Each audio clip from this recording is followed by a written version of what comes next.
It's 3 p.m. on Tuesday, and that means Crowdsource the Truth viewers are ready to hear what Larry Nichols knows. And today, Larry, we're going to be talking about the Barr indictments. You know why we haven't seen them yet, and everybody watching wants to know the same. How are you, Larry?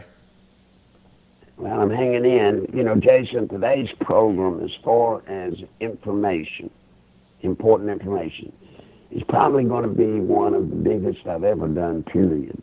Wow. Because the things I'm going to give you, or things I'm going to tell, or we're going to talk about, are things that are going to have a direct impact on what's coming in the days, weeks, and months to follow.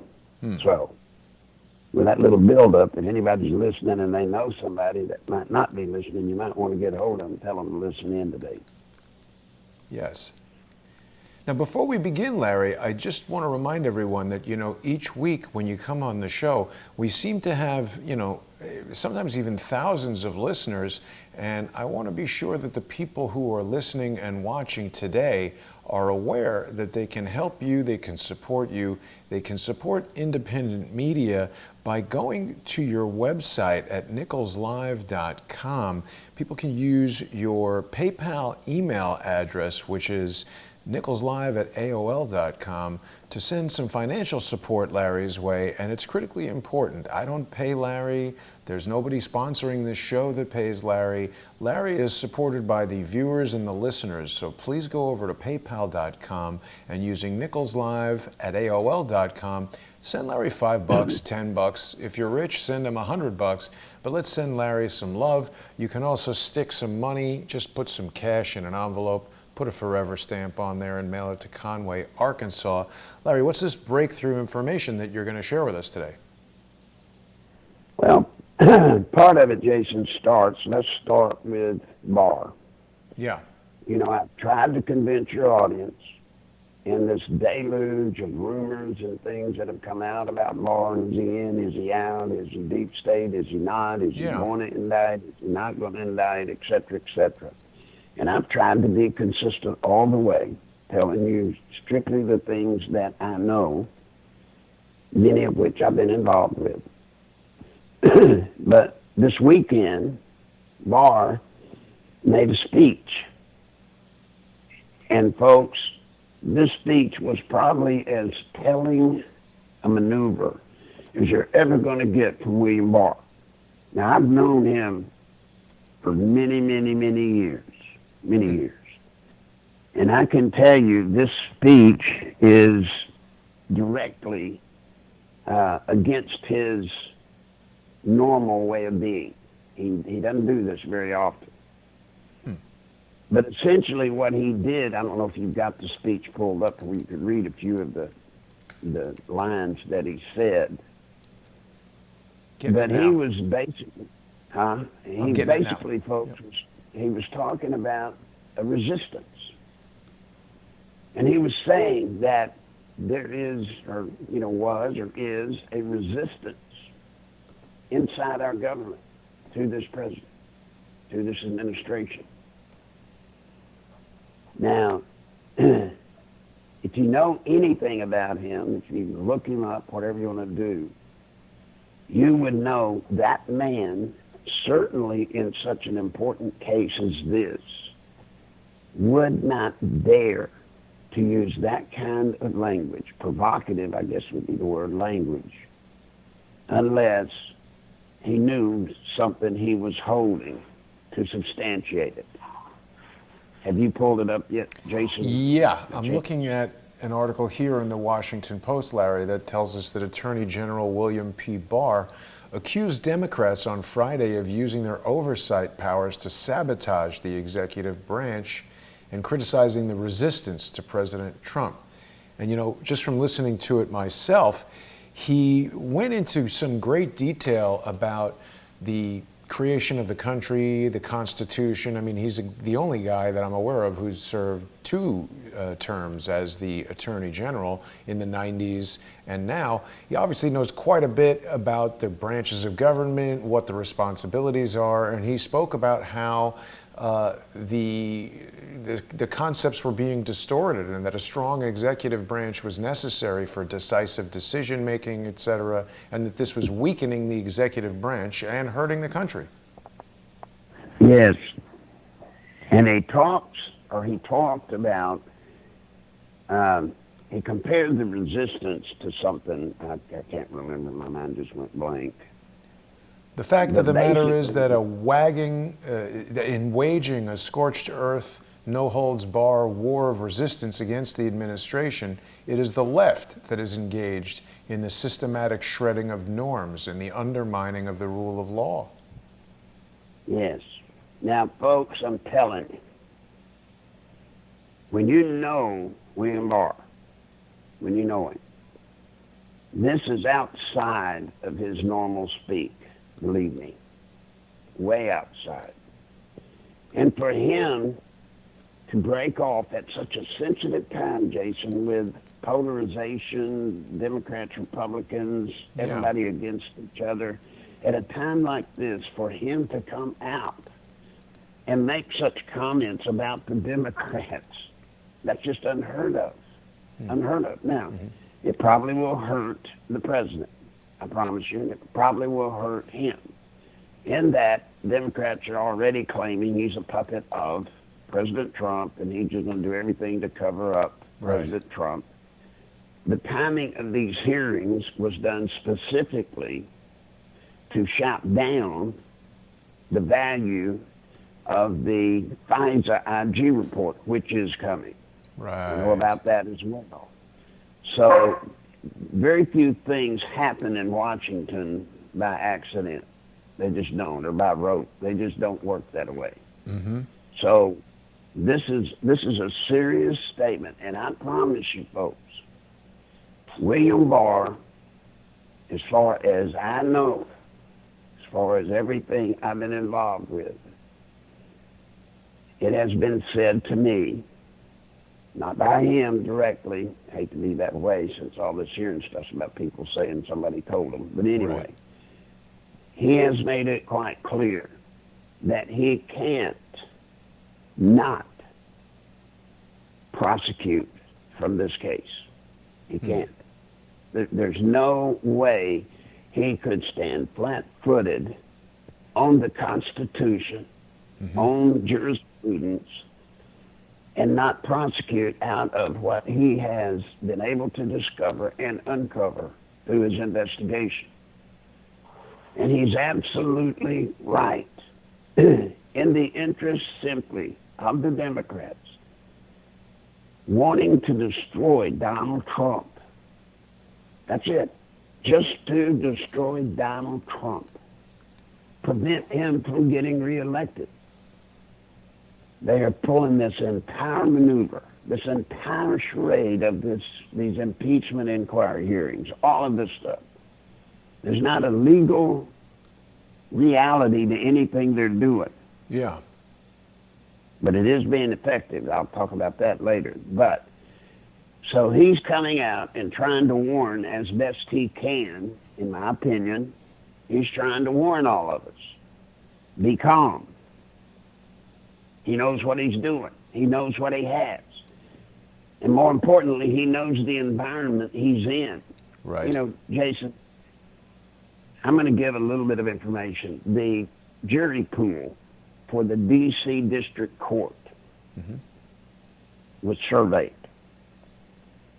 92% of the jury pool in the D.C. District Court is anti-Trump. So for anybody to believe, and I'm using a hypothetical here, let's say he indicts Comey. Why would anybody believe that he would get a guilty verdict out of a jury pool that's 92% against Trump? Right. Why would anybody believe that? Now, then he's got the other situation. Well, what about the Southern District of New York? Well, Comey's daughter is an assistant prosecutor there. And I would imagine the jury pool, I have not seen the stats on it, but I'm sure the jury pool there may not be 92%, but it's not going to be far off. So here you've got potentially legal grounds, which is one of the reasons the survey was conducted, to, maybe I shouldn't have said that, but anyway, you've got legal grounds for a change of venue. So everybody says, well, great, change venues. Tell Barr, change venues. Just move it out of there. Well, there's two steps in changing venue.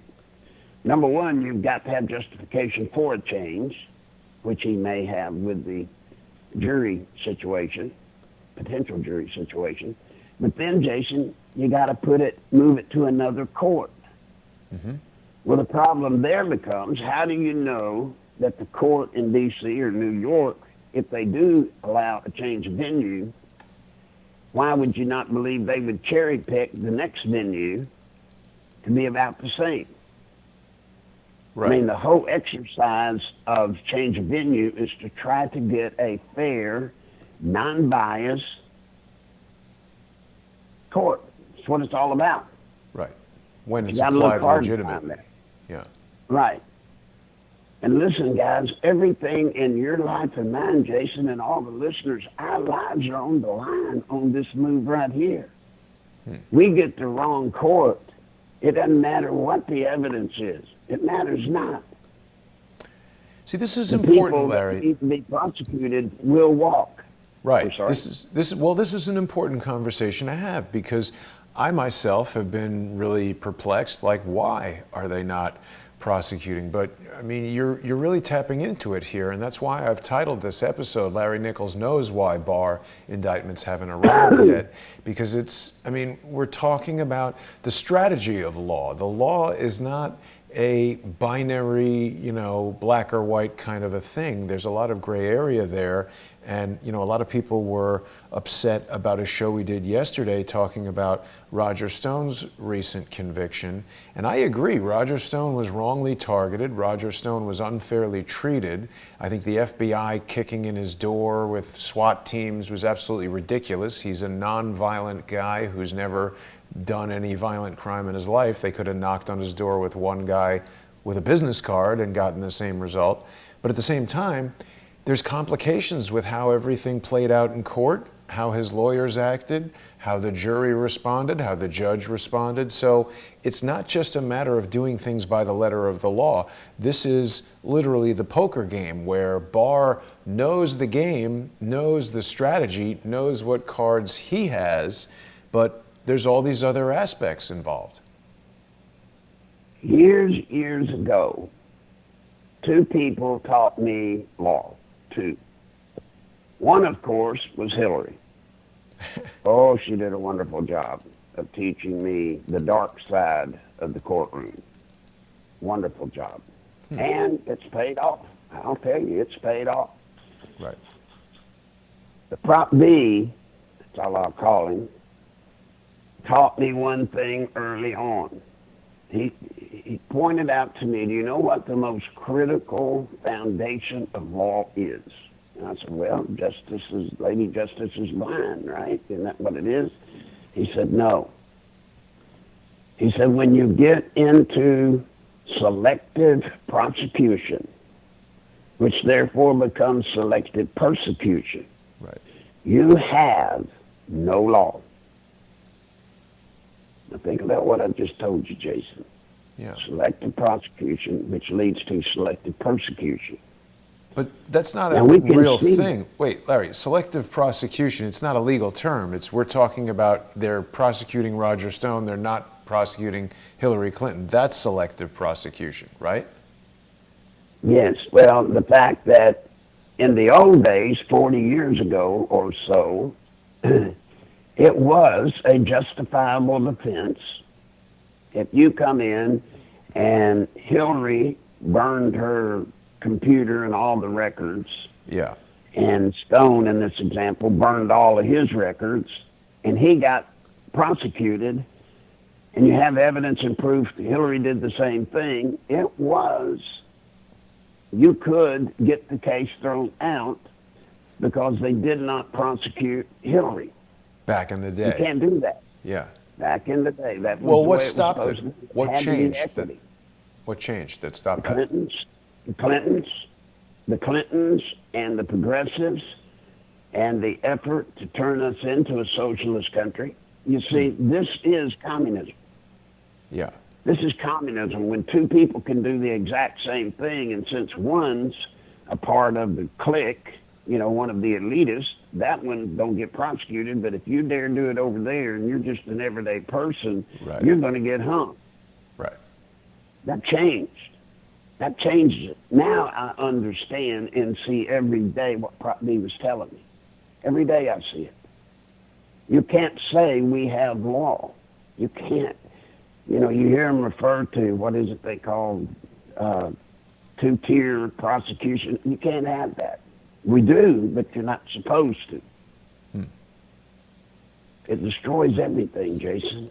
Everything. Now, Larry, So forgive this ignorant question, but what is Prop B? Proposition B, I guess? he was a law professor that helped me. Oh. What's his name? I call him Prop B. Everybody called him Prop B. Oh. He was a legitimate law professor at a major university and a friend of mine. Got it. And he knew when I broke off from the Clintons, I was in legal trouble.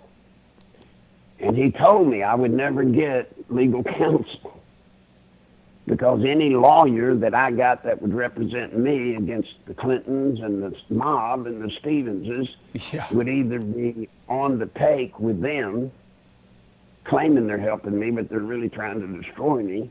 Or on the slab. Yeah. So anyway, I had to learn law to defend myself, which I did in my federal case where the Clintons came after me, and it ended up I won, and the two prosecutors that went after me, federal prosecutors, I put them in jail 24 months each. Wow. This stoned the tips that I got from Prop B and, believe it or not, Hillary. The biggest one she always told me, which y'all will recognize, Hillary warned me, if you ever go to court, do you know who the only person is that's not lying in that courtroom? And I go, no, who? The fool. Everybody else lies. Judges lie, lawyers lie, prosecutors lie, everybody lies. Think I'm going to have a lie to get in there with them.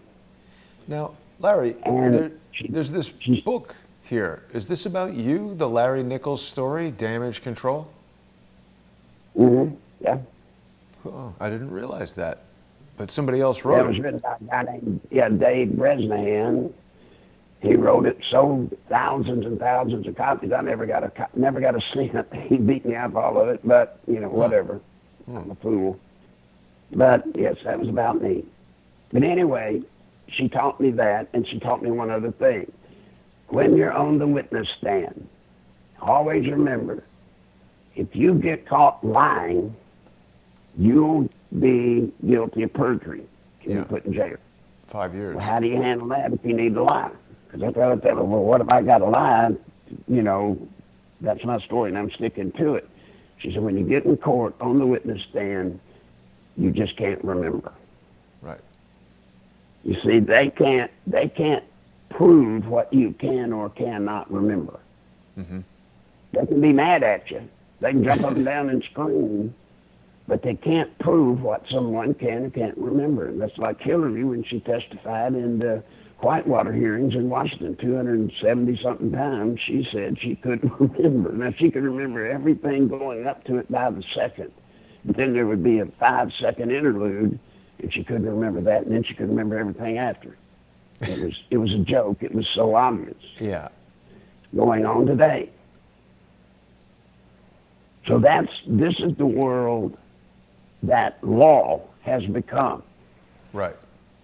And this hearing, the hearing's got to make up its mind. You and I have talked about it.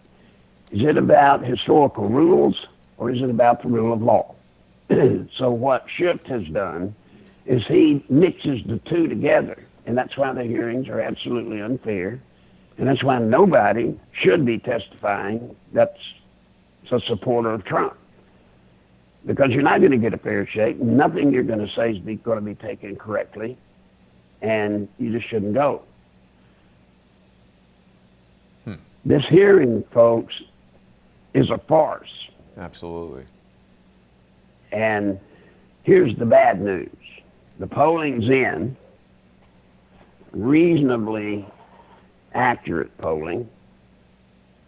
And it's scary, Jason. Scares me to death. Scares the administration to death as well. When asked the question, and I'm paraphrasing the question, do you believe the hearings into the impeachment of the president should continue? 51% of the people said yes. 19% said no. That's and then crazy. something like 25% said they didn't know enough to make a decision. At least they're being honest. Now, I think a lot of people don't know enough, because how could that boggles the mind, Larry. well, how can that happen? Well, you're seeing, folks, what we've tried to warn, both Jason and I, the impact of controlling the national media. I'll bet you 98% of the people that are going to vote November 2020, 98% of the people that are going to vote that day will get 100%, Jason, of that which they assume to be all the national news they need to know to make such a decision. Right. You know where they'll get it? News, TV. TV, 6 and 10 o'clock evening news locally. And when you break down the 6 and 10 o'clock evening news locally, that means 4 to 7 minutes at 6, and usually the same 4 to 7 minutes at 10. That's all there is. And that's fed to these local networks or these local stations by ABC, NBC, CBS. Larry, some of our viewers who are joining us in the chat on Periscope are saying they don't believe the poll. It's a fair thing to question it. Who conducted that poll? Where can we see it? That poll, the one I'm referring to, is a survey, and I'm not going to tell you anything other than it was an internal. It was not a poll conducted by some professional polling group. Got it. But it's legitimate enough, folks. It's legitimate enough to scare the bejesus out of me. Now, Larry, I think there's one thing. People know there's certain things that you can't talk about. I mean, everybody's got things that they can't exactly talk about, and there's things that you tell me, and there's things that you don't tell me. There's a lot of people who, rightfully so, being skeptical is good. People should be thinking critically and questioning everything. There are some people who question what you're telling us. And I want to remind everybody, Larry has told us, and he's made reference to, recorded events, things to do with that guy, what's his name, Hull, and all of your involvement in the activities after Iran-Contra. Is it fair to say, Larry, or fair to ask, can you answer, at any point in your life have you had direct contact with William Barr, who we've been told used the name Robert Johnson in dealings with Iran? Yes, I have. Yeah, I mean, years ago, I considered us friends. Ah, yes. Wow. Friends. And guys, to be honest, I don't care whether y'all believe me or not. What I do ask, and I'm simply asking humbly, look at my record of things I have told you. And I've told y'all things in the past right here with Jason. And I would bet, Jason, pound for pound, while I'm not a prophet, I'm not a soothsayer, I don't read the cards, pound for pound, I'll bet you that the things I have told you that were going to occur have happened pound for pound more than anybody else has ever had. Well, there's definitely things that you've said that when you said them, I was like, that sounds outrageous. How could that possibly be true? The first one that comes to mind is the reparations. And a matter of fact, when you and I first started doing the regular show, Larry, that was one of the first topics you brought up. And I remember thinking it seemed out of left field and sort of, I was just dubious of it. Not that I didn't trust you, I just felt it was an analysis that you made that maybe wouldn't be correct. But sure enough, Jesse Smollett, and right after that happened, what's his name from Newark, what's his name, Cory Booker, and Kamala Harris started in with the reparations. You were right. Plus, you'll recall, any of you that ever listened to Alex Jones, right after President Trump won his election, before he ever took office, I was telling on Alex Jones, he has recordings of it for you to listen to, recorded, go back to the past programs, and I told that they were going to impeach him. Now, this was so preposterous because he hadn't even taken office. Yet now you know that the quote-unquote whistleblower's attorney wrote a thing 3 days after the man took office, Right. saying that what? Impeachment. I mean, I told Alex it was a coup, and I called it a coup. I called it a coup on Alex Jones before he ever took office. And his attorney did what? Sent out an email to somebody when he said the coup was on. Yep. I've been getting a lot of And he also emails from said- people, Larry, who were excited to see you back on InfoWars just the other day. I did, went back. I think it was a big part because of things I had said here with you, Great. because he asked specifically about a couple of things that we had talked about that nobody else had. Huh. Interesting. But That's anyway, good. so to the people that don't believe me, I can't help you. I truly cannot. As a matter of fact, I would ask you all, don't believe me. Don't believe me. I'm a liar, a cheat, a scumbag. I'm everything you never want your children to grow up to be. You've been But nice I to do me. ask you to do one thing. I'm sorry? You've been nice to me. I like you, Larry. I do ask this, Jason. If you're going to make me prove what I say, then do that to everybody else as well. Right. It's not fair. So please, folks, I'm telling you these things as a warning. I get nothing for telling you this. There's not a one of you that's got to send a penny to me or a penny to Jason, his program. You don't have to. I gain nothing by telling you this stuff, except putting my neck out on the line.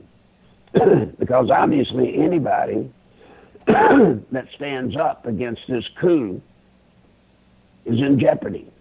I know the jeopardy I'm in with the things I say, and I have to be ungodly careful with what I say because of commitments, Jason, I have made to people I work with. I will keep my word to them. I will not release things that they ask me not to say. Now, I will skirt and get out as much as I can. You know that. But at the same time, I will not violate that. Yeah. Larry, So, I know folks- you've answered this before, but I can't remember the answer, and people ask me this constantly. They always say, how is Larry Nichols still alive? And I mean, I think they're talking about the revelations that you make, not your ongoing health problems. Well, one thing is I'm not a normal person, meaning that I was with the other side for years and years, guys. I know how they work. I know what they do. So I've got a little advantage over an average guy that just comes out all of a sudden and says something. I've been through it. And the other thing that I did on purpose that has kept me alive, and had I not have done it, you wouldn't have me around anymore. I knew, or I thought, or I hoped that if I went public, that if something happened to me, they would have a tough time explaining that accident. Plus, I left information scattered around the country to specific people to prove everything I've ever said. And they always had to run the risk, which I reminded them every chance I got, that I would probably be a bigger detriment in death than I would be in life. You know, Larry, there's a very good message here from Thomas Tyson, who's a frequent contributor in the chat. He's saying that there's certain things that he feels he knows about John Hull and the Iran-Contras that are not congruent with things that you've said, but he says he doesn't feel that you're being dishonest. He recognizes that it was a compartmentalized operation and there could be disinformation going on even within that. Well, he would certainly know, or at least I hope you know, that person, that in that racket, you knew just what you were supposed to know. You were involved with what you were involved with. And there were tons of things that went on in Nicaragua that I had nothing to do with, and I don't claim I knew it all. Right. I just know the part I was involved in. Mm-hmm. I know what I did. Right. We've also If got that person has that knowledge, he knows that he's right. I guess you would call it compartmentalization. I mean, you were given what you do, and that's it. You know, people ask me all the time, do you remember this name? Hey, the people I was running with, if I remembered their name, it wouldn't do anybody any good because nobody used their name. Right. And Larry, we've got a friend of ours from Philadelphia watching. The boy 26 wants to know if you have any idea where Ed Klein is, or if there's a reason why he went dark. He had a book in 2017 that was the best firsthand source on the plot against Trump and the spying on him. Do you know Ed Klein, Larry? I really, no, you bet I know that. Ed and I used to take Ed around when I was doing the talk show circuit, and I would take him around to all my hosts. He and I would go on and promote his latest book or whatever. I have not talked to Ed. I'm glad you brought him up. I have not talked to him in months and months, so I need to. I know when his wife died, he was incredibly hurt. Right. He still went ahead and came out with his last book, but I do not know why he's not active anymore, but I will find out, and I'll let you know the next program if somebody will remind me. Great. But he's a wonderful guy, and if there's ever been an investigative journalist, book writer, or whatever you want to call him, it's Ed Klein. He's great. The next thing I want to talk about is San Francisco. Yes. You know, folks, I have tried to warn that I found out, this is not something that I'm thinking or wishing or hoping or dreaming up. George Soros has started an effort nationwide to find pliable prosecutors, sheriffs, and judges in smaller markets all over this country. Smaller markets, pliable meaning people that would be manipulated within reason. Now, why is he doing that? Because he knows the same thing I do, Jason, that in a race when a president's running, especially going to be a highly contested, publicized race, down ballot tickets have no access to money. So when your Republican Party or your Democratic Party in your area raises money, they raise it and they give it to the candidate for president, generally, most of it. And when you get down to races like prosecutors, county sheriffs, judges, etc., there's virtually no money for them coming nationally. They get nothing, maybe $500 from the party. So you can go into a race like that in, say, an area with a population of, let's say, under 50,000, in a race for county prosecutor or city district attorney or whatever. You can go into a race like that, Jason, with $5,000 and literally bury your opposition because they won't have $1,800 to spend. Well, how does maybe $2,000, maybe $25,000. Money directly correspond to votes, Larry? Because it seems like it's such an insignificant amount. $5,000 isn't going to buy TV ads or stuff like that. How does that small amount make a difference? Well, because you can use it. For example, if you're in Conway, Arkansas, which we're close to Little Rock, you're not going to buy television because if you try to buy television, you got to buy it in the Little Rock market, and your cost per thousand would be out of this world. So the only TV you can buy in Conway is cable TV on your local cable company here. Those spots run anywhere from $25, $75, maybe $100 a spot. Wow, that's cheap. Now, for that $25, $75, or $100 a spot, it runs on every channel. It runs on the Food Network, sports networks, etc. So you see, it doesn't cost a lot of money. Not a lot. But you still have to have money to run. Yard signs, believe it or not, that's a big thing Yeah. in local races. When every time you turn around, because remember, they're going in to vote for the president. They're going in to vote for president. They don't even know who's running for prosecutor. Good But if God, it's a let's name just they've stand- seen before on everybody's lawn, they're like, oh, I've heard of that guy. I'll vote for him. Yeah, when they get in there flipping switches, they Right. see a name that kind of sounds familiar. They flip that Right. switch. Yeah. So That's why folks, I've always I'm thought, telling you, Larry, if I was to run for office, I think I'd have a good advantage because people would go in there, maybe know nothing about me, and see the name Goodman, and they'd say, oh, I'll vote for that.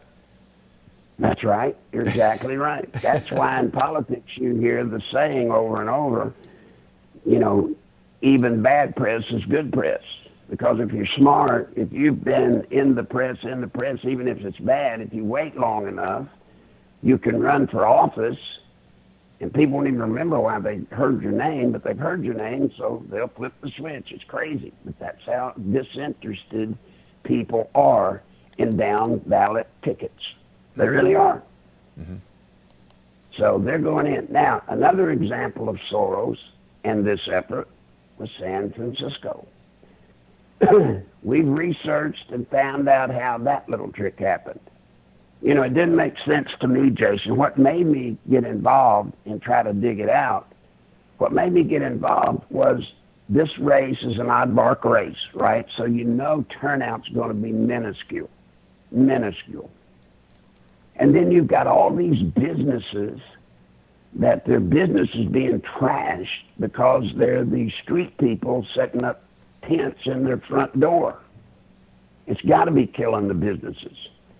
So you would think that they would come out en masse, right, to stop somebody that supported that kind of activity, Right. especially somebody that supported changing the law from $750 or less as a misdemeanor, not a felony, to $1,500.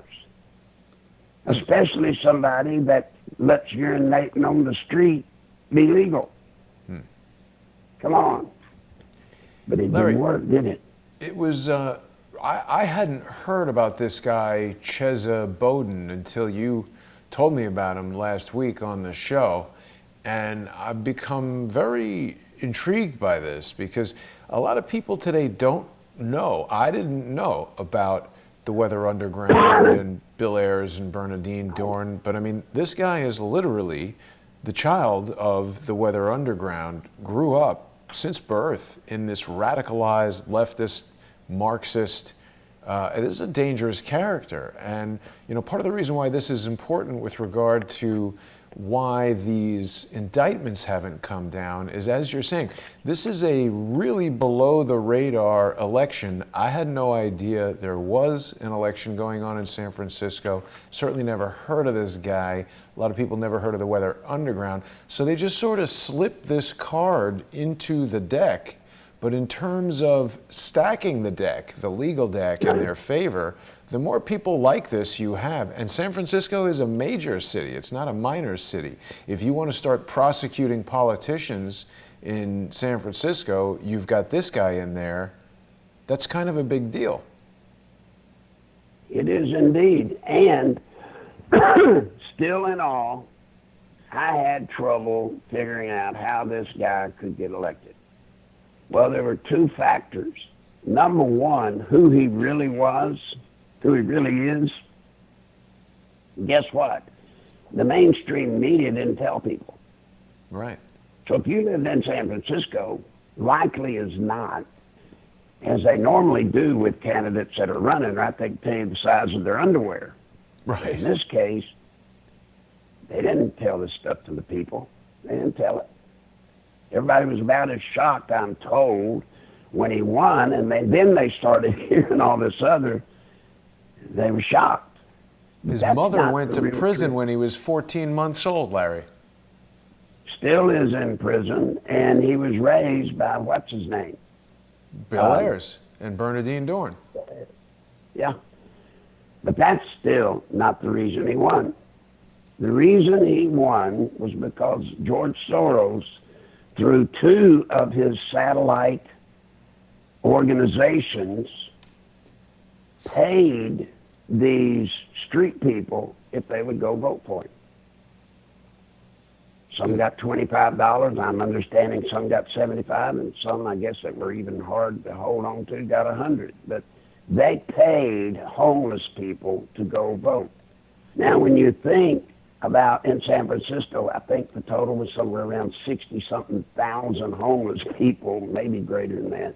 Oh. You know, that size block of voters, Jason, would absolutely win in a low turnout race. Absolutely. It would shift the scales to where that person would win. Mm-hmm. So he did. Wow. Now look what San Francisco's got. Yeah. It's interesting. There's a lot of articles I'm finding on independent blogs about this. There's something called Mission Local, which I guess is local news for a global city, and it's quoting that the last good Batman movie. He's saying some men just want to watch the world burn, and then it shows Batman standing there with the bat signal being this dude's face. And I haven't read the article, but his difficult balancing act has already begun, apparently. The police union hates this guy because his parents wanted to kill the police, and now he's the district attorney. Right. That makes no sense. And it doesn't look like the fruit has fallen far from the tree either. Right. Makes no sense. I mean, Larry. can you imagine living in a town, Jason, and being a business owner when people can come in your store and shoplift up to $1,500 worth of merchandise and be prosecuted only as a misdemeanor? Are Wow. you kidding me? Wow. I mean, that's basically instructing people to steal stuff, isn't it? You might as well tell them to steal, because that's what you did. Come to San Francisco, and anything you want, you can go in and get. You know, I don't see how the 7-Eleven type stores can even stay open, because why wouldn't people just come in and take Twinkies or whatever they want and walk out with them? Yeah. There's no penalty. You know, it's interesting. When I was looking for some images to show today during the show, I was looking into this homeless problem, just, you know, Googling around, and there's an organization that came together of local business owners, because this homeless problem is growing and it's a huge problem, and they basically lobbied the lawmakers to put in a law. I don't know if it's passed. I'm looking for it here.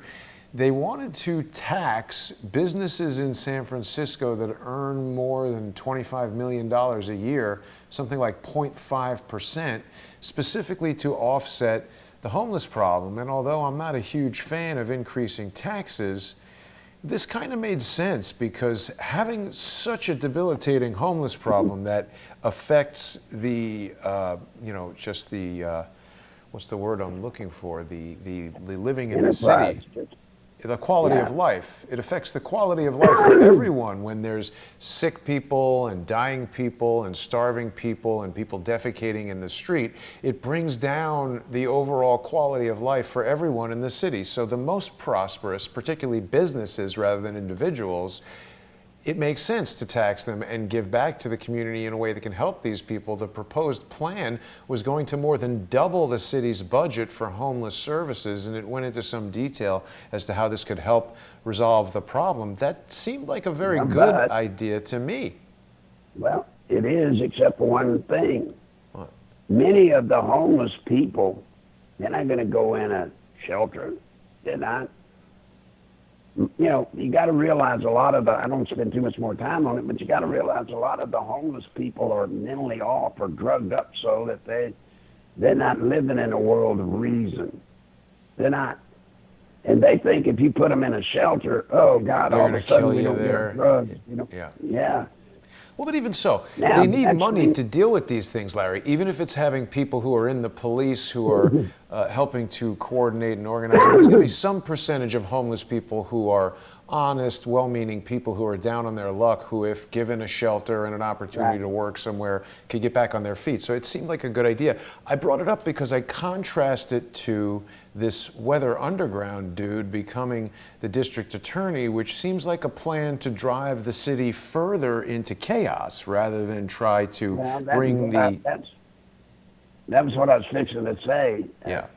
You know, you're not going to solve that problem by making it legal for them to do it, because then the true property owners, the people trying to do right, have no recourse. I mean, what are you going to do, Jason, if a homeless group sits in front of your home or apartment complex and set up there, defecate in the street, urinate in the street right in front of your doorway, shoot drugs right in front of your doorway, and then you're told by the police you can't do anything to them? Right.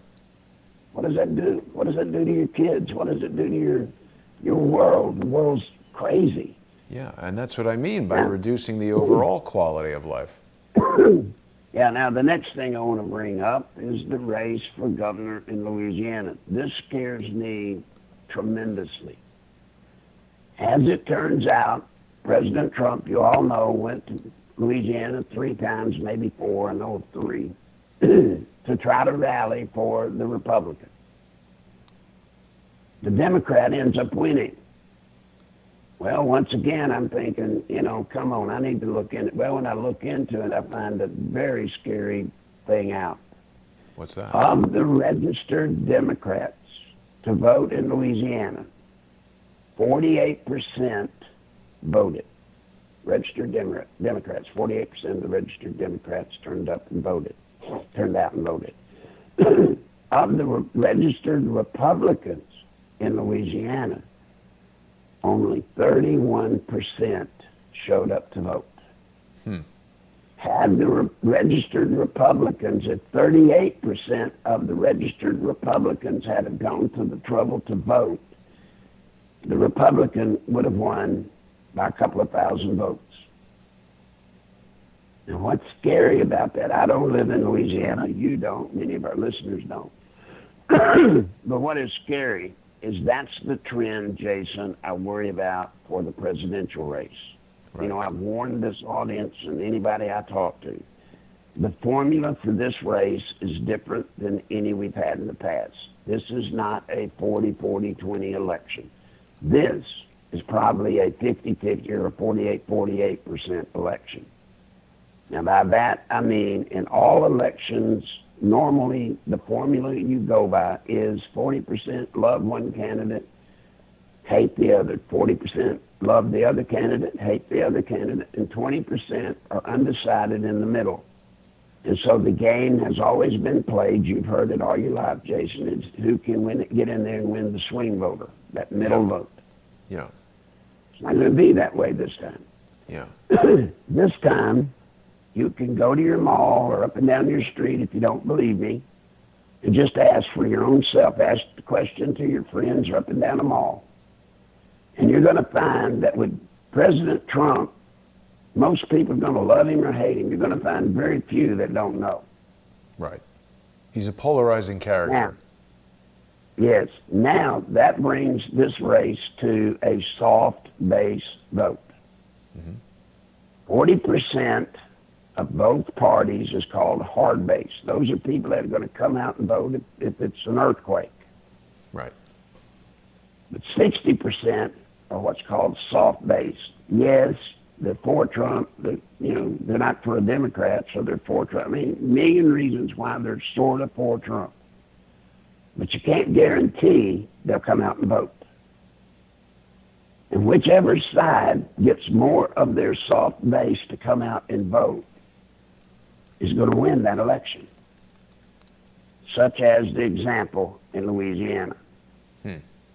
Larry, I want to mention that I just brought up a New York Times map of the 2016 presidential election in Louisiana, and it's heavily red. I have spent some time in Louisiana working on movies and living there for a few months, and it's definitely a conservative state. Baton Rouge, New Orleans, Shreveport, the major cities are surprisingly blue, but Hillary Clinton got pretty trounced in Louisiana. It was popular vote looks like 1 million, almost 1.2 million for the president, and only 780,000 for the Queen of Mean. She lost 58.1 to 38.4 in the state of Louisiana. So what that tells you is what I've been trying to tell everybody. Her 38%, is that not marginally close to 40%? It is. Now, the rest, that 40% showed up and voted for her just like they are supposed to. But because Hillary was such an awful candidate in many ways, from being corrupt to being mean to being all these things, she could not excite the soft base in the Democratic Party. She just couldn't. And as you pointed out, Louisiana comes from a part of the country where in our days when I was growing up, more people were Democrat than there were Republicans. You couldn't find a Republican in Arkansas when I was growing up. But we were conservative. Right. Different Democratic Party then. Yes. And Hillary doesn't fit the bill for a conservative, whether you call yourself a Democrat or a pumpkin. So you see right there, you've got a classic example of the 40% hard base. They will come out. They will do what they're supposed to do. But it's that soft base that you've got to motivate. Yeah. And the boy 26 points out that the illegal, undocumented citizens who are voting around the country present a substantial problem. Yes. And I think you see in Louisiana, why was President Trump only able to get 31% of his hard base to vote? And I think that comes, to be honest, I think that comes from the disillusionment that's created by all of this media stuff against him. Look, no man on earth could go through what President Trump goes through in our media daily. Yeah. No man could go through what he goes through daily with the smears, the accusations. This weekend, Adam Schiff called the President of the United States. Now, this is the Speaker of the House, the head of that committee, called the President an imposter. An imposter. What does Adam Schiff suggest the President is impersonating? I have no idea. Adam Schiff is such an idiot, Larry. It's unbelievable. Well, he's an idiot, but it's working. Yeah. And it's simply what Goebbels proved and Hitler. If you keep telling the same lie over and over again, eventually it becomes true. And you're seeing it right here in America. Yeah. People get tired of hearing all of these things about Trump, even if you're inclined to be with him, even if the track record of him being president is impressive. Guess what? After a while, you kind of get to the point where maybe if there's this much smoke, there's got to be fire somewhere, Yeah. And then when you add to that, he's got the New York attitude and presentation of himself, right? Some people and don't to like many that. of the southern states. Yeah, to many of the southern states, his brashness is not appreciated as much as it is where you're from. Yep. That's true. So now you see why, Jason, I said today's program, I hope people will find it to be very important. Because it's the clue to what's coming, guys. It's the clue. Yes, there will be indictments from Starr. Yes, there will be. From Barr. Barr, I'm sorry. Excuse me. Freudian slip. Yes, there will be indictments. Yes, Soros is amassing a program throughout the country to put in local prosecutors, judges, and sheriffs. Why? That's step one in submission. Look, you come into a state, you get 3 or 4 local prosecutors elected with the sheriff and crooked judges, etc. Now, when somebody stands up in the future, comes out against whomever or stands up for Trump or whatever, you see now what they can do to them. They can accuse them of anything in the world and prosecute them. Right. And just by prosecuting them, they destroy them. Right. even if they hadn't even remotely been connected to the crime, when the news media every day tells you that Joe Blow robbed baby clothes on the weekend, Yep. every week, part-time, guess what? Eventually, people start to believe it, not to mention the fact that look at the money it costs to defend yourself. The minute you're charged, you're ruined. You're destroyed if you get, and you don't go to jail and you're found innocent. You're still destroyed. Well, and not only that, Larry, even if you're able to defend yourself pro se, as I'm doing in the civil litigation that's been brought against me, it uses so much of your time, it takes away from your normal business, your productivity, your personal life. It's a really sinister, insidious thing, this lawfare. It's chipping away at people's lives. And you do 3 or 4 people in a state with high visibility, you destroyed 3 or 4, maybe 5 people in an entire state that way. Yeah. Nobody else in the state's going to dare to stand up. Right, it calms people down. That, my friend, is submission. Yeah. Well, and Larry, that's what they're trying to do with me. They're trying to say, if you want to come out on social media and broadcast the truth, we're going to sue you, and we're going to sue you multiple times. And it doesn't matter if what we say is true or not. You're going to be in court for years. It's been 2 years already that this has been going on. And this is how they do it. Yep. And don't doubt that you're being used as an example. Oh, I know, but, you know. Because very, very few independent programmers like yourself, which is one of the reasons I just beg people to support this program. Thank you. Crowdsource the Truth, is because there are so very few out there that are subscriber funded, supported. But you know, they're making an example out of Jason. That you come out and do this could happen to you or will happen to you. Right. And all of a sudden, even though these other program people haven't been contacted, haven't been sued, or none of that yet, it weighs heavy, Jason, on their minds. Oh, I know. But I'll tell you this, Larry. It changes their programming. Well, you're right. For now it does, but we're not at the end of this story yet. And as Richard Pryor famously said, I ain't dead yet. So we're going to see who gets made an example of.